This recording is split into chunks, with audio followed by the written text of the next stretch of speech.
মা সম্পর্কে আবার আমার একটু ধর্ম নিয়ে আগে থেকে একটু কষাকষি হতো, দর কষাকষি হতো আগে থেকে, প্রথমে কিছু কিছু শুনছি এরকম। তো এর ফাঁক দিয়ে আমি যেটা দাওয়াতের যে কাজটা করি, আমি এর মধ্যে মাকে ডাক দিয়ে বলেছিলাম, মা আমি তো মুসলমান হয়ে গিয়েছি, এই কারণে তুমি আমাকে ত্যায্যপুত্র করে দিয়েছো, তুমি আমাকে বের করে দিয়েছো, আমাকে তুমি ঘরে উঠতে দাও না, তুমি আমাকে দেখলে মুখটাকে আঁচল দিয়ে ঢেকে রাখো, আমি নাকি তোমার নষ্ট সম্পদ। কিন্তু বিশ্বাস করো মা, কোরআনে কারীমের মধ্যে সূরা ইখলাসের 1 নম্বর আয়াতের মধ্যে আল্লাহ রাব্বুল আলামিন স্পষ্ট করে বলেছেন কুল হুয়াল্লাহু আহাদ, অর্থাৎ আল্লাহ একক। মা বলে তুই মুসলমান, তোর কোরআনে কারীম, তোর মুসলমানদের ধর্ম, তো বলবে এটাই স্বাভাবিক। কিন্তু আমার মা এটা বুঝে না যে বরকতময় রমজান মাসের মধ্যে কোরআনে কারীম আমাদের মুসলমানদের কাছে এসেছে। এই কোরআনে কারীম শুধুমাত্র আমাদের মুসলমানদের জন্য না, বরং এই কোরআনে কারীম হিন্দুদের মুক্তির কথা বলে, এই কোরআনে কারীম বৌদ্ধদের মুক্তির কথা বলে, এই কোরআনে কারীম খ্রিস্টানদের মুক্তির কথা বলে।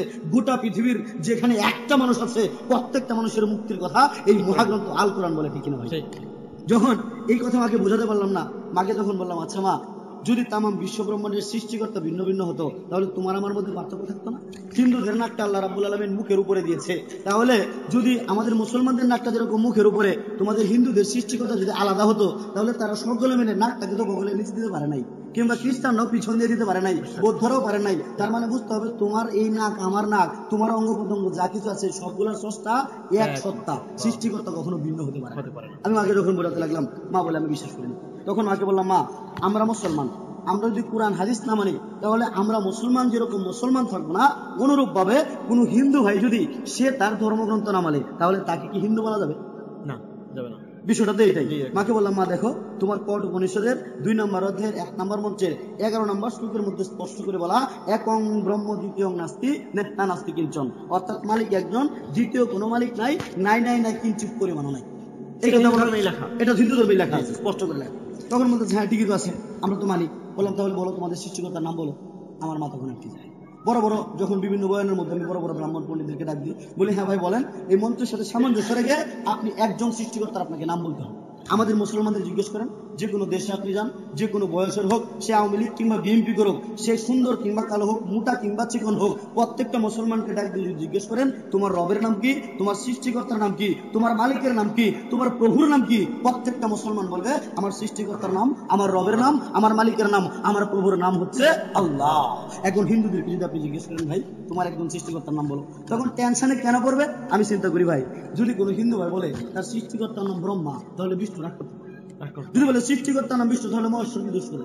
যদি বলে সৃষ্টিকর্তার নাম মহেশ্বর, তাহলে জগন্নাথ রাগ করে বসবে। যদি বলে সৃষ্টিকর্তার নাম জগন্নাথ, তাহলে ভোলানাথকে দোষ করবে। যদি বলে সৃষ্টিকর্তার নাম ভোলানাথ, তাহলে সীতা রাগ করতে পারে। যদি বলে সৃষ্টিকর্তার নাম সীতা, তাহলে লক্ষণ রাগ করে বসবে। যদি বলে সৃষ্টিকর্তার নাম লক্ষণ, তাহলে রাম রাগ করতে পারে। যদি বলে সৃষ্টিকর্তার নাম রাম, তাহলে রাধা রাগ করে বসবে। যদি বলে সৃষ্টিকর্তার নাম রাধা, তাহলে তারপরে কি আসলে কৃষ্ণ রাগ করে বসবে। যদি বলে সৃষ্টিকর্তার নাম কৃষ্ণ, তাহলে ওই রাম রাগ করতে পারে, বলরাম যে আছে। যদি বলে সৃষ্টিকর্তার নাম বলরাম, তাহলে ওই দিক দিয়ে শিব রাগ করে বসবে। যদি বলে সৃষ্টিকর্তার নাম শিব, তাহলে ওই দিক দিয়ে কালী রাগ করতে পারে। যদি বলে সৃষ্টিকর্তার নাম কালী, তাহলে দুর্গা রাগ করবে। যদি বলে সৃষ্টিকর্তার নাম দুর্গা, তাহলে তার মেয়ে লক্ষ্মী রাগ করবে। যদি বলে সৃষ্টিকর্তার নাম লক্ষ্মী, তাহলে তার বোন সরস্বতী রাগ করতে পারে। যদি বলে সৃষ্টিকর্তার নাম সরস্বতী, তাহলে তার ভাই কার্তিক রাগ করে বসবে। যদি বলে সৃষ্টিকর্তার নাম কার্তিক, তাহলে গণেশ রাগ করতে পারে। যদি বলে সৃষ্টিকর্তার নাম গণেশ, তাহলে গণেশের উপর কলা গাছ রাগ করে বসবে। যদি বলে সৃষ্টিকর্তার নাম কলা গাছ, তাহলে তুলসী গাছ রাগ করতে পারে। যদি বলে সৃষ্টিকর্তার নাম তুলসী গাছ, তাহলে সারা গাছ রাগ করে বসবে। যদি বলে সৃষ্টিকর্তার নাম সারা গাছ, তাহলে বেল গাছ রাগ করতে পারে। যদি বলে সৃষ্টিকর্তার নাম বেল গাছ, তাহলে চন্দ্র রাগ করবে। যদি বলে সৃষ্টিকর্তার নাম চন্দ্র, তাহলে সূর্য রাগ করতে পারে। যদি বলে সৃষ্টিকর্তার নাম সূর্য, তাহলে শনি রাগ করবে। এরকম করে বৃহস্পতিও রাগ করতে পারে, অগ্নিও রাগ করতে পারে, মাটিও রাগ করতে পারে, বায়ু রাগ করতে পারে, গঙ্গাও রাগ করতে পারে। এরকম করে কোন হিন্দু ভাই যদি একং ব্রহ্ম দ্বিতীয় নাস্তি না নাস্তি কিঞ্চন এই মন্ত্রের সাথে তাল মিলিয়ে একজন দেবতার নাম বলতে চায়, যেহেতু তারা 33 কোটি দেবতার পূজা করে, বাকি 32 কোটি 99,999,999 জন দেবতায় তখন লাগবে। বাস্তব কিনা? যখন এই কথা বললাম, আমার মাথা এখন বলে, তাহলে বল আমাদের সৃষ্টিকর্তার নাম তুই বল। তখন মাকে বলেছিলাম, মা দেখো, তোমার অথর্ববেদীয় সকল উপনিষদের মধ্যে তোমার সৃষ্টিকর্তার নাম বলা আছে। বলে তাই নাকি, কি বলিস বলতো? বললাম যে মা দেখো, তোমার এখানে বলা হুতারমিন্দ্র মহাসুরিন্দ্রবু অল্লে জ্যেষ্ঠং শ্রেষ্ঠং পরমং পুণ্যং ব্রহ্মণং অল্লাম অল্লু রাসুল মোহাম্মদ রকম বরসু অল্লু আল্লাহ আদল্লাম হুকম এবং আল্লাহ হুকম বিখ্যাতকম। অর্থাৎ দেবতাদের রাজা আল্লাহ, আদি ও সকলের ইন্দ্রের গুরু আল্লাহ পূর্ণ ব্রহ্মা, অক্ষয় অব্যয় স্বয়ম্ভু মোহাম্মদ আল্লাহর রাসুল পরম বরণীয়। এই মন্ত্র দ্বারা প্রমাণ হয়ে যায় তাম পৃথিবীর প্রত্যেকটা হিন্দু ভাই তারা যে সৃষ্টিকর্তার কথা বলে, সেই সৃষ্টিকর্তার নাম হলো আল্লাহ। যখন এই কথা বললাম, তখন বলে তাহলে তো আরেক সমস্যা। বললাম কি সমস্যা? বলে আমরা তো 33 কোটি দেবতার পূজা করি। তখন মাকে বললাম, দেখো তোমাদের পূজা কিন্তু মোট 2 প্রকার, একটা হচ্ছে প্রকৃতির পূজা আর একটা হচ্ছে মূর্তি পূজা। ঠিক না? প্রকৃতির পূজা কোনটা? ওই যে শেওড়া গাছ, বেল গাছ, চন্দ্র, সূর্য, গ্রহ, নক্ষত্র যা আছে এগুলো সবগুলো হলো প্রকৃতি। তাদের একটা প্রবাদ বাক্য আছে এরকম, এখানে থাকতে শুনলাম যে হরিতে বসিয়া হরি হরি গুণ গায়, হরিকে দেখিয়া হরি হরিতে লোকায়। অর্থাৎ একটা পদ্ম পাতার মধ্যে একটা ব্যাঙ বসে গ্যাঙর গ্যাঙর সুরে ডাকছে, একটা সাপ আসলো ব্যাঙটাকে খাওয়ার জন্য। তো এই সাপের হাত থেকে বাঁচার জন্য ব্যাঙটা পানির মধ্যে যাবে। এখন দেখেন এখানে যে পদ্ম পাতা, এই পদ্ম পাতা হিন্দু ভাইদের প্রায় প্রত্যেকটা পূজার মধ্যে মাস্টার জ্ঞান, অর্থাৎ পদ্ম পাতা লাগবে। এখন ব্যাঙ যখন গ্যাঙর গ্যাঙর সুরে ডাকতে শুরু করলো, হিন্দুরা বলতে পারে ভাই ব্যাঙ কিন্তু হিন্দুরা পূজা করে না, আমরা তো কখনো শুনি নাই, কিন্তু এর একটা বাস্তব প্রমাণ আছে। আপনি যান গ্রামের এলাকার মধ্যে, বিশেষ করে মুরব্বীদের ডাক দিয়ে জিজ্ঞেস করবেন, যখন শেষ পাম্পগুলো বা মোটরগুলো ছিল না, তখন বৃষ্টি হওয়ার জন্য ছোট ছোট বাচ্চারা মাথার মধ্যে একটা পুরুষ ব্যাঙ আর একটা স্ত্রী ব্যাঙের বিয়ে দিয়ে বাড়ি বাড়ি চাল কালেকশন করতো, যেটার নাম ছিল ব্যাঙের বিয়ে।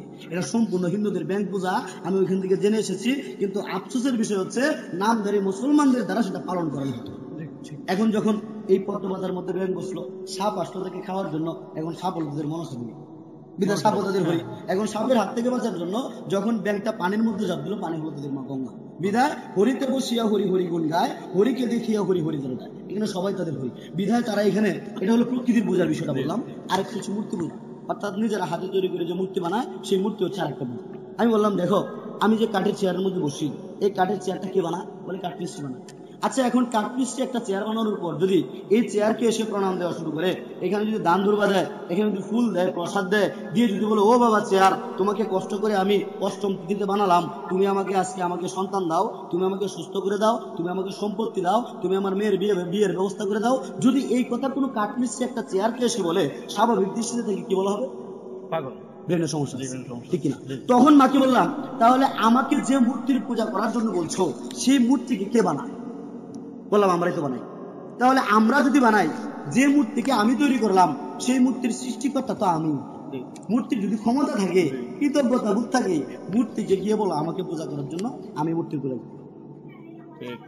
এই কথা বলার পরে বলতেছে তুই এত বড় কথা বলা সাহস করে দিলি। বললাম দেখো, আমাদের কোরআনে কারিমের সূরা হজের 73 থেকে 74 নম্বর আয়াতের মধ্যে আল্লাহ রাব্বুল আলামিন ইরশাদ করেছেন, তোমরা আল্লাহকে বাদ দিয়ে যাদেরকে ডাকো, তারা সম্মিলিতভাবে একটা মাছি তৈরি করতে পারবে। একটা মাছি তৈরি করা তো দূরের কথা, কোনো প্রসাদ জাতীয় কোনো কিছু যদি এই মাছি ছো মেরে নিয়ে যায়, তবে তারা তা আটকাতেও পারবে না। কত দুর্বল এই পূজ্য আর কত দুর্বল এই পূজারীরা। বলে হ্যাঁ, এটা তো কোরআনে কারিমের কথা, আমাদের মধ্যে কি আছে সেটা বল। তখন বললাম দেখো, তোমাদের যজুর্বেদের 40 নম্বর অধ্যায়ের 9 নম্বর মন্ত্রের মধ্যে স্পষ্ট দেওয়া, অন্ধং তম প্রবসন্তি যও সন্ধুতি মুপাস্তে ততু বৈবতে তমুজ সম্ভূতারতা। অর্থাৎ যারা প্রকৃতির পূজা করবে তারা অন্ধকার নরকে প্রবেশ করবে, আর যারা মূর্তি পূজা করবে তারা আরো বেশি নরকে প্রবেশ করবে। তার মানে প্রকৃতির পূজা এবং মূর্তি পূজা হিন্দু ধর্মের মধ্যে সম্পূর্ণ নিষেধ। এখন যদি কেউ এইগুলা হিন্দু ধর্মের নিষেধ, আমাদের মধ্যে তো নিষেধই, ওই সিস্টেমের মধ্যেও নিষেধ। আচ্ছা, এটা তাদের কাছে চরম সত্য কথা জানালাম, কারণ হিন্দু ব্রাহ্মণ পণ্ডিতেরা এইগুলা জানায় না, কারণ এগুলো যদি জানায় তাহলে তো বন্ধ হয়ে যাবে, বিষয়টা তো বুঝে। আচ্ছা, এখন অনেক সময় আমি বিভিন্ন জায়গায় গেলে মুরব্বীরা আবার আমাকে প্রশ্ন করে যে বাবা, হিন্দুরা মরার সময় কানাকানি লাইলং ইল্লং বলে কি জানি বলে, আমাদেরকে একটু বলবা। এই প্রশ্নটা অনেকেই আমাকে বলে, তখন আচ্ছা আপনারা এই কি প্রশ্ন? আচ্ছা দেখেন তো ভাই, আমি আপনাকেও এই কথাটাই বলবো, যেটা সবাইকে উত্তর দেই, যে হিন্দু থাকতে যেহেতু আমি একবারও মরি নাই, এই জন্য এই কথাটা আমাকে বলে না। এখন প্রশ্ন হলো যে হুজুর, হিন্দু থাকতে একবারও মরে নাই, মানে হিন্দুরা মরে কয়বার? মানে প্রশ্নটা একটু পেশ হয়ে গেল। আমার বিষয়টা হলো এখানে হিন্দুদের এই জিনিসটা হলো মূল, তারা বিশ্বাস করে পুনর্জন্মবাদ সম্পর্কে, অর্থাৎ তারা বিশ্বাস করে মৃত্যুর পর তাদের পুনরায় আবার জন্ম হবে। আমার মা বলতো যে বাবা, এখন এইভাবে আছিস, পরের জন্য কি হই না হইতো ঠিক নাই। বললাম কিভাবে? যে 84 লক্ষ জুনি ভ্রমণ করার পর হচ্ছে মানব জন্ম। অর্থাৎ আপনাদের যা কিছু দেখেন, উদ্ভিদ বলেন আর প্রাণী বলেন, মানুষ বলেন আর গরু ছাগল যা কিছু বলেন, হিন্দুদের বিশ্বাস হচ্ছে মৃত্যুর পর তারা এগুলো হবে, আবার এগুলো হয়ে আবার মানুষ হবে, এভাবে প্রক্রিয়া চলতে থাকবে। মানে গরু মানুষ হয়ে যাবে, মানুষ গরু হয়ে যাবে, পাপ পুণ্যের ফলাফল অনুযায়ী এভাবে তারা এভাবে চলতে থাকবে। তখন আমি মাকে বললাম, আচ্ছা মা, আমাদের যে নারায়ণগড় গ্রাম, ছোট্ট একটা গ্রাম, এই গ্রামের তো রাস্তাঘাট সবকিছু আমরা চিনি, একটু কষ্ট করে বলো তো, আমাদের এলাকার সমস্ত মানুষদেরকে ডাক দিয়ে নিয়ে এসে বলো যে আমাদের গ্রামের মধ্যে কয় কোটি পিঁপড়া আছে। বলে এটা কি বলি, সেটা তো বলা সম্ভব না। তাহলে আমাদের গ্রামে কয় কোটি পিঁপড়া আছে সেটা যদি বলা সম্ভব না হয়, তাহলে আমাদের পূর্বজলা থানায় কয় কোটি পিঁপড়া কেউ বলতে পারবে? তাহলে নেত্রকোনা জেলায় কয় কোটি পিঁপড়া? ময়মনসিংহ বিভাগে, টোটাল বাংলাদেশের মধ্যে, এশিয়া মহাদেশ, গোটা পৃথিবীর মধ্যে অন্য সব উদ্ভিদ প্রাণী বাদ দিলাম, কি পরিমাণ পিঁপড়া আছে দুনিয়ার কোন কুতুবের পক্ষে গণনা করা সম্ভব? তাহলে এত হিন্দু ভাই কবে মরলো যারা সারা পৃথিবীর পিঁপড়া হলো? বাস্তব কথা কিনা ভাই, চরম বাস্তব কথা। যদি আর একটু বড় করে দিই, মশা মারছি। ওই কথা বাদ দেন, মহিলাদের মাথার মধ্যে উকুন আছে না? এত উকুন কবে মরলো? যে সমস্ত উকুনগুলো সারা পৃথিবীর হিন্দু হয়ে জন্ম নেয়, যারা পুনর্জন্মবাদে বিশ্বাস করে। এটার একটা মূল রহস্য আছে, যেটা আমি ওইখান থেকে জেনে সেটা আমি বলি। হিন্দুদের মধ্যে দেখবেন অনেক সময় যদি কোনো বড় লোক মারা যায়, বিশেষ করে ব্যবসায়ী ভাইয়েরা, পিছনে একটা ছবি টানায়, স্বর্গীয় নিরঞ্জন, স্বর্গীয় মনোরঞ্জন, স্বর্গীয় গণেশ। আচ্ছা, এখন তাদের মৃত্যুর পর যদি তাদের পুনরায় জন্ম হবে, তাহলে নিরঞ্জন স্বর্গে গেল কখন? কারণ তার তো আবার পুনরায় জন্ম হওয়ার কথা, তাহলে স্বর্গে কে গেল? আবার সবাই শুধু স্বর্গে গেল এই গ্যারেন্টি দিল, কেউ কেউ তো নরকেও যেতে পারে, যেহেতু পাপ এবং পুণ্য দুইটাই রয়েছে। তাহলে আজ পর্যন্ত কোনো ছবির নিচে লেখা দেখলাম না নরকীয় নিরঞ্জন, নরকীয় কার্তিক, নরকীয় গণেশ, দেখেছেন? তার মানে তারা বিশ্বাস করে স্বর্গেই চলে যাবে। তাহলে স্বর্গ যদি সত্য হয় তাহলে পুনর্জন্মবাদ মিথ্যা, আর যদি পুনর্জন্মবাদ সত্য হয় তাহলে স্বর্গ নরক মিথ্যা। এখন দেখেন এই ব্যাপারে হিন্দুদের যে একটা দুর্গাপূজার ইতিহাস আছে, ওইটা যখন আমি হিন্দু থাকতে পড়তাম তখন আমার কাছে কিছুটা হাস্যকর লাগতো। কেন? কারণ ওইখানে দেখতাম যে স্বর্গের মধ্যে হিন্দুদের মূল বিশ্বাস হচ্ছে স্বর্গের মধ্যে থাকবে দেবতারা আর নরকের মধ্যে থাকবে অসুররা। একবার অসুরের চিন্তা করলো, স্বর্গের মধ্যে তো দেবতারাই বাস করছে, নরকে তো আমরা অনেকদিন যাবত আছি, তো এইবার একটু স্বর্গটা দেখা দরকার। এই কথা চিন্তা করে সমস্ত অসুররা স্বর্গের মধ্যে দেবতাদেরকে আক্রমণ করলো। দেবতারা পারলো না, পরাস্ত হলো। সমস্ত দেবতারা চলে আসলো ব্রহ্মা বিষ্ণুর কাছে। তারা পাহাড়ে জঙ্গলে থাকে, ওইখানে তারা রাগে ফুলতে লাগলো। তাদের শরীর থেকে অগ্নিস্ফুলিঙ্গ বের হলো, একটা মূর্তি তৈরি হলো, হাত হলো 10টা, নাম দিল দুর্গা। 10 জন বড় বড় দেবতা 10টা অস্ত্র দিয়ে তাকে সেখান থেকে বিদায় দিল যে আবার স্বর্গে গিয়ে অসুরদের সাথে যুদ্ধ করতে। বুঝার চেষ্টা করবেন। তো ওইখানে আবার যুদ্ধ হলো, দেবতারা আবার ওই যে দুর্গা দেবী যুদ্ধ করে তাকে অসুরদেরকে পরাজিত করে আবার স্বর্গের মধ্যে দেবতাদেরকে স্থান দিল। এই হলো মূল ঘটনা। এখন বলছেন হুজুর এটা বলার কারণ কি?